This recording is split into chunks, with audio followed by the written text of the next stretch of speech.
今年农历春节期间，民建公司推出《风雨同行》微电影，由李九春导演执行制作，由网红李进春担纲演出剧中一角。他演活了一个整天为了钱以及女儿健康烦恼的父亲。爸，卖无用啊啦，卖阁扣啊啦！你好，我等去休困啦，要落雨啊，你拢唔知影，我这无法互你治啦。啊，若厝头家吼，今日有甲你讨钱吼，你甲伊讲吼，我过几工啊，我就领钱啊。这一支影片主要在描述台湾许多弱势族群，在人生的道路上常常遭遇屋漏偏逢连夜雨的困境。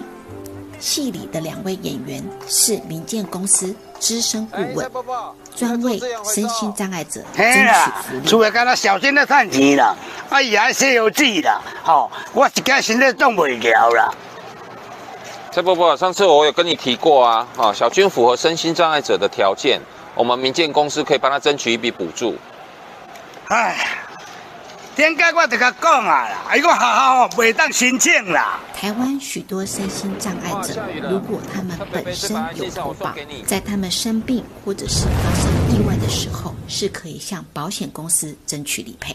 但是很多人并不知道，这部微电影描写了一个真实的案例：一位22岁的女学生，喜盛的身心障碍者。对于民建公司专业的服务充满了恐惧跟怀疑。学校说我生病不符合条件，要意外才能申请补助，你们听不懂吗？反正申请成功才受惠嘛，你就给他办看看嘛。天底下没有那么好的事情啊，你会被他们卖了你都不知道。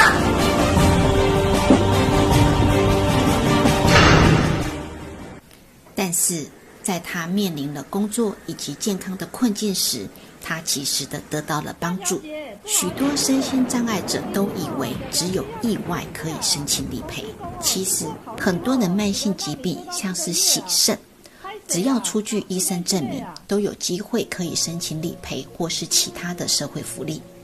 民建公司深耕台湾20年，合理收取报酬，并且开立发票。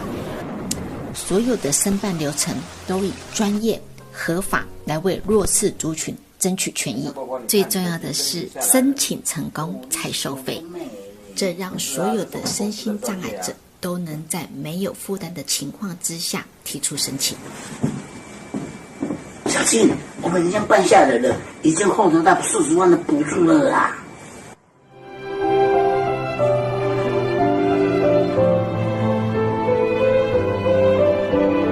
这一次，民建公司趁着农历年期间推出《风雨同行》这部微电影，搭配赠送爱心伞做全面的宣传。我们希望能够透过这支影片，让更多人理解以及相信，并且透过专业的协助，为自己争取该有的权益。